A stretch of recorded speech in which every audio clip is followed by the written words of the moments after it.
نبی پاک صلی اللہ علیہ وسلم کے صحابی حضرت تمیم داری رضی اللہ تعالیٰ عنہ فرماتے ہیں میں حضور کے ساتھ تھا، ایک جگہ کھڑے تھے، ہم بہت سارے صحابہ تھے، ایک اونٹ دوڑا دوڑا آیا، اس نے پہلے حضور کے قدم چومے، پھر کان میں کچھ کہا اونٹ نے، تو حضور فرمانے لگے تو فکر نہ کر، اگر تو سچا ہے تو تیری مدد ہوگی، اور اگر تو جھوٹا ہے تو تجھے تیرے جھوٹ کی سزا ملے گی۔ تھوڑی دیر گزری تو حضرت تمیم داری رضی اللہ تعالیٰ عنہ فرماتے ہیں کچھ لوگ دوڑے دوڑے آئے، عرض کرنے لگے حضور یہ ہمارا اونٹ بھاگ آیا ہے اور 3 دن سے بھاگا ہے، مل نہیں رہا۔ حضور فرمانے لگے یہ تو تمہاری شکایت کر رہا ہے، یہ تو کہہ رہا ہے یا رسول اللہ میں نے گرمی سردی میں ان کی خدمت کی، اور جب میں بوڑھا ہو گیا تو انہوں نے مجھے افزائش نسل کے لیے رکھ لیا، میری نسل سے ان کے کتنے اونٹ پیدا ہوئے، اب میں بوڑھا ہو گیا ہوں تو مجھے کاٹ کے ذبح کر کے کھانا چاہتے ہیں۔ اس نے کان میں کہا، حضور نے ترجمہ کہہ کے بتایا، کریم رسول فرمانے لگے بولو تم کیا کہتے ہو؟ کہنے لگے سونیا جی جس نے جو آپ کو بتایا نا بالکل ہی سچ بتایا۔ ابو داؤد شریف کی حدیث عرض کر رہا ہوں حضور بالکل ایسے ہی ہے، گرمی سردی میں اس نے کام کیا، پھر ہم نے اس سے بڑے افزائش نسل کا کام لیا، حضور ذبح کرنا چاہتے ہیں۔ تو نبی پاک فرمانے لگے اتنی جو خدمت کرے اس کا صلہ پھر چھری ہے، تم اچھا صلہ دے رہے ہو؟ کہنے لگے حضور ہم کچھ نہیں کہتے، ذبح بھی نہیں کرتے، آپ اس کو دے دیں۔ حضور فرمانے لگے اب نہیں میں تم پہ اعتماد کرتا، اس طرح کرو میرے ہاتھ بیچ دو۔ 100 دینار کا میرے نبی پاک نے اونٹ خرید لیا۔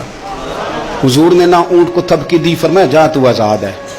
اونٹ نے نا پتہ نہیں کیا باتیں کی، ایک بات کی تو حضور نے فرمایا آمین، دوسری کی تو کہا آمین، تیسری کی دعا کی تو کہا آمین، چوتھی بات اونٹ نے کی تو نبی پاک رو پڑے، اونٹ چلا گیا۔ صحابہ کہتے ہیں عرض کی یا رسول اللہ اونٹ نے کیا کہا ہے؟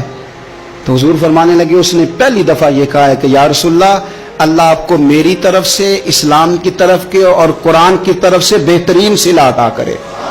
تو میں نے کہا آمین، اور پھر اس نے کہا دوسری دعا دی، اے اللہ کے پیارے رسول صلی اللہ علیہ وسلم جس طرح آپ نے آج میرا خوف دور کیا ہے، میں دعا کرتا ہوں اللہ آپ کی امت سے قیامت کا خوف دور کرے۔ اور میں نے کہا آمین۔ تو نبی پاک صلی اللہ تعالی علیہ وآلہ وسلم فرماتے ہیں پھر اس نے تیسری دعا کی، عرض کی یا رسول اللہ صلی اللہ تعالی علیہ وسلم جس طرح آج آپ نے میرا خون بچایا ہے، سنیا میری دعا ہے رب تیری امت کا خون محفوظ کرے۔ تو میں نے کہا آمین۔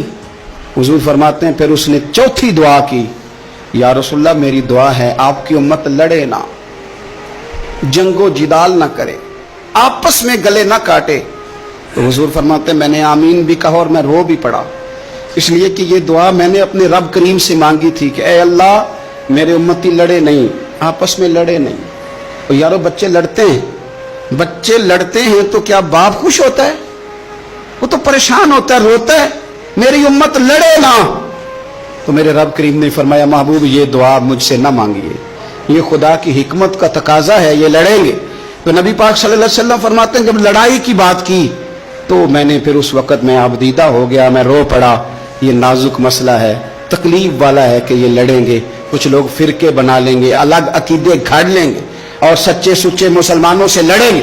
میرے بھائی یاد رکھ لیں کہ رسول پاک تو جانور اندھیرے میں ڈوب جائے تو نکال دیتے ہیں، تو امتی کیوں کہیں اور روشنی تلاش کرتا پھرتا ہے؟ وہ روز کہے کہ ماہ مدینہ اپنی تجلی عطا کرے۔